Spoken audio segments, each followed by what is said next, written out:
Benarkah ajaran Paulus membuang hukum Taurat sebagai kewajiban seorang Kristen? Kita akan membahas peran hukum dalam kehidupan Kristen dan bagaimana kasih karunia mempengaruhi cara kita memandang hukum. Banyak orang bertanya-tanya, apakah hukum Taurat masih relevan bagi orang Kristen? Ada pendapat yang menyatakan bahwa kasih karunia menggantikan hukum, sehingga kita tidak perlu lagi menaatinya. Tetapi, apakah benar demikian? Kita akan melihat secara khusus pandangan Rasul Paulus tentang hukum dan kasih karunia, serta bagaimana kedua hal ini bekerja sama dalam kehidupan seorang Kristen. Mari kita gali bersama.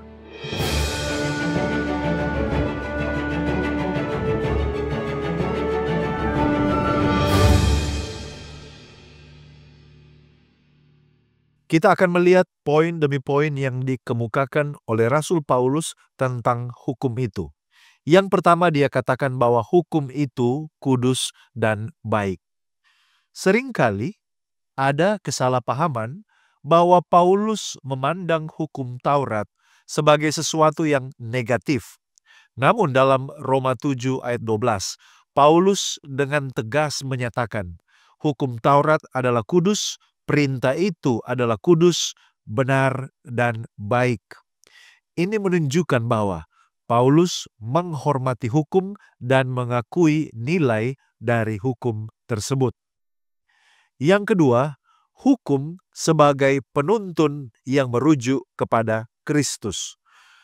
Paulus menjelaskan bahwa hukum Taurat berfungsi sebagai penuntun yang membawa orang kepada Kristus.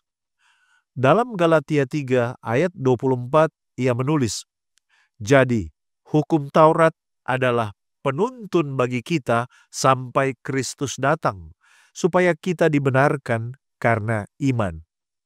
Hukum itu menunjukkan kebutuhan kita akan juru selamat, dan hukum mempersiapkan hati kita untuk menerima kasih karunia melalui Kristus. Poin yang ketiga yang dikemukakan oleh Rasul Paulus ialah iman meneguhkan hukum.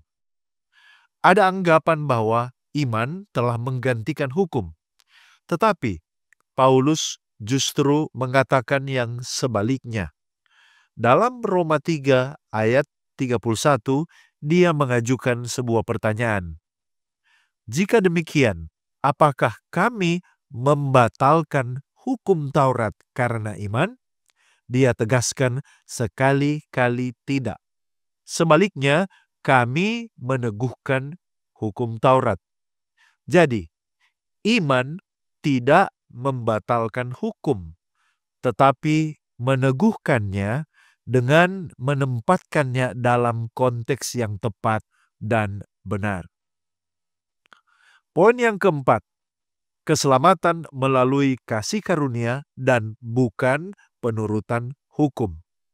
Paulus menekankan bahwa keselamatan itu datang melalui kasih karunia, bukan usaha manusia untuk mematuhi hukum.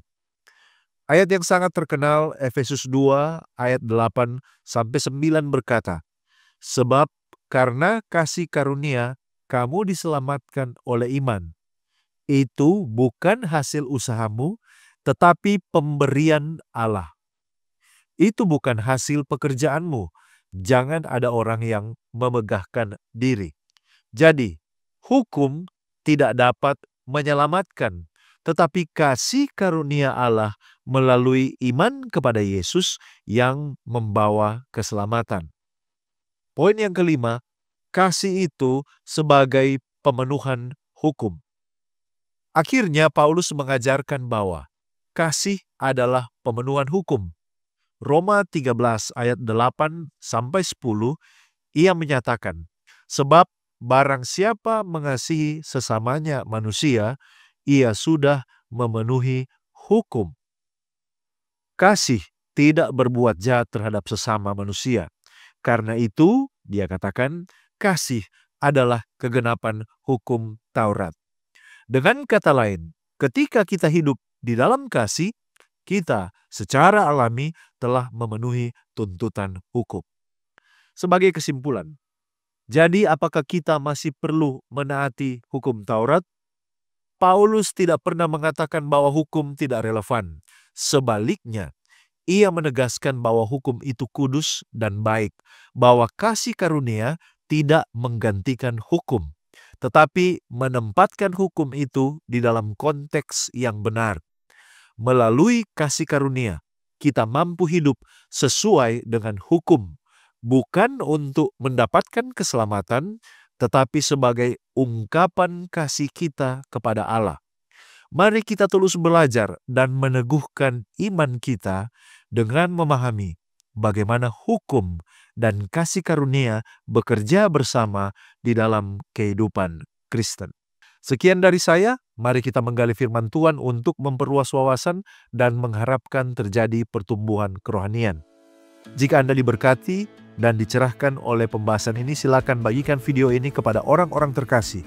Kita akan berjumpa kembali pada episode berikutnya hanya di Depth Inside Growth. Tuhan Yesus memberkati.